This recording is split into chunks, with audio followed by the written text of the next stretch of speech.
जय गुरु जी संगत जी। गुरु जी के महान ग्रंथ दिव्य आभा के पहले सत्संग का शीर्षक है गुरु जी कृत देवालय।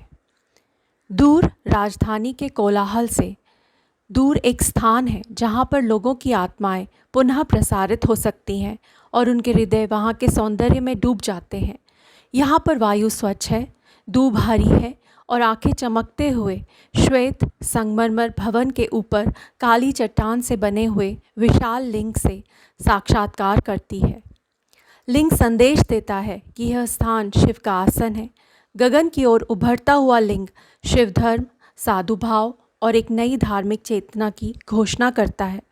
प्रवेश करते ही ज्ञान एवं प्रतिभा के धनी गणेश की लघु मूर्ति आगंतुक का स्वागत करती है।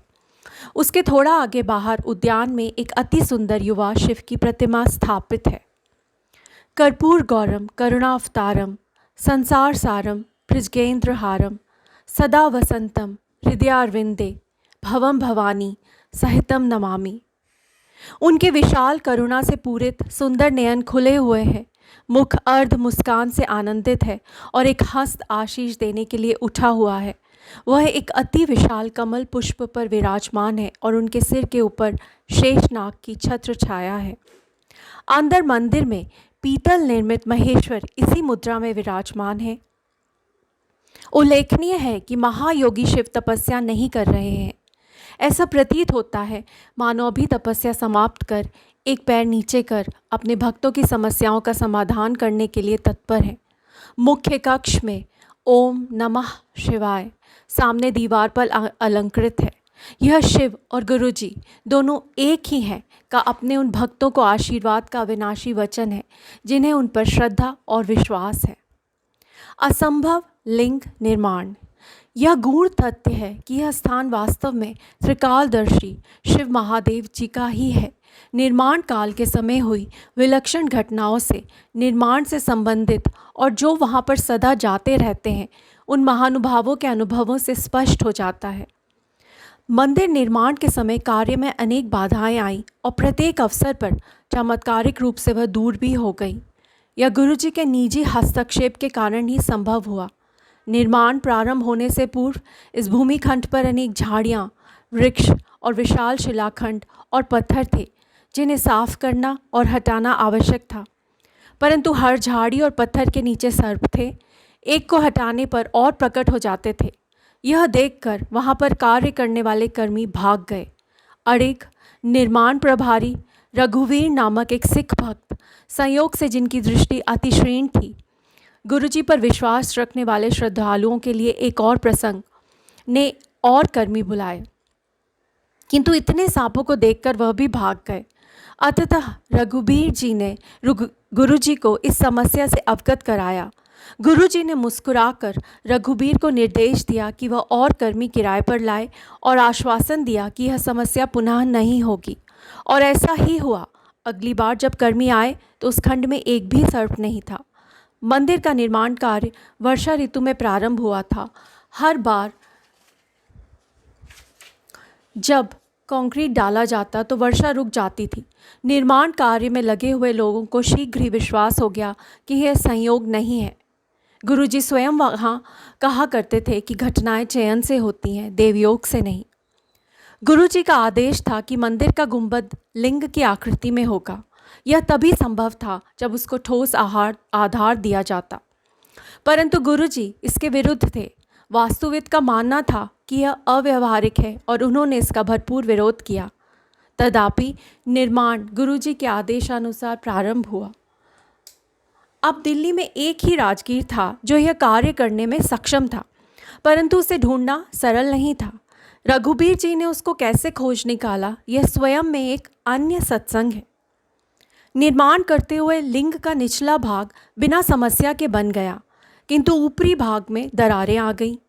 रघुबीर जी को इस समस्या से अवगत किया गया। उन्होंने ठेकेदार को पुनः निर्माण करने को कहा, किंतु फल वही रहा।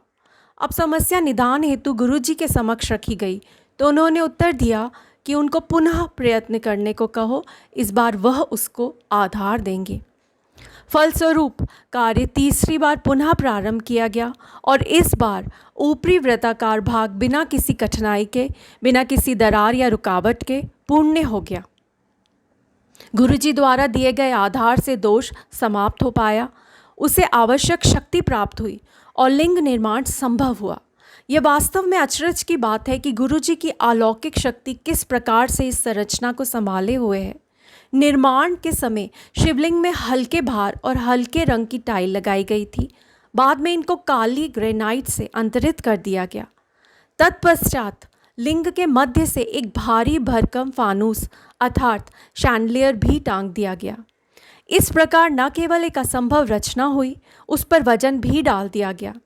यह गुरुजी की कृपा ही है जिसके कारण लिंग अपने स्थान पर इस विश्व के भौतिक नियमों के प्रतिकूल आज भी स्थिर है।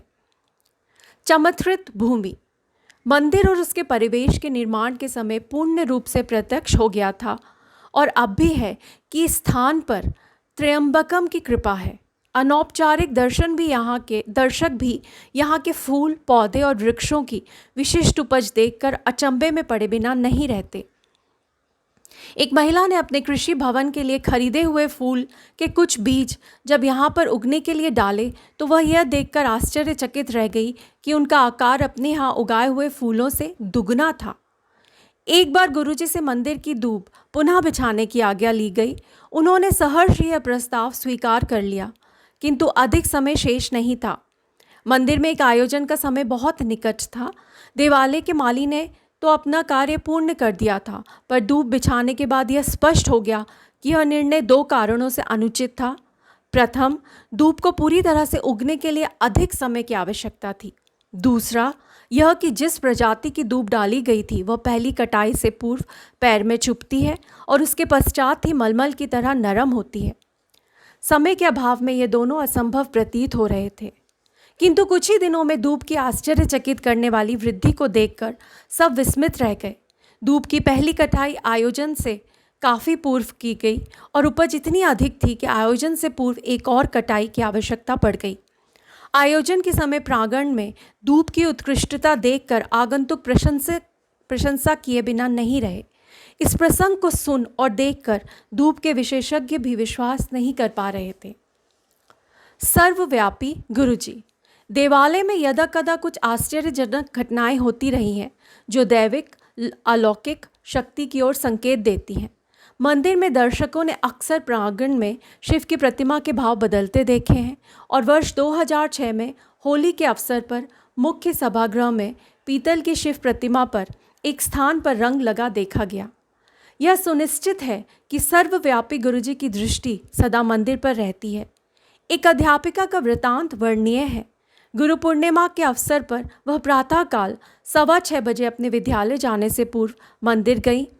उस पवित्र दिन केवल माली ने उनको वहाँ पर अपने गुरु का अभिवादन करते हुए देखा, किंतु यह अर्ध सत्य है, किसी और ने भी उनको वहाँ पर देखा था।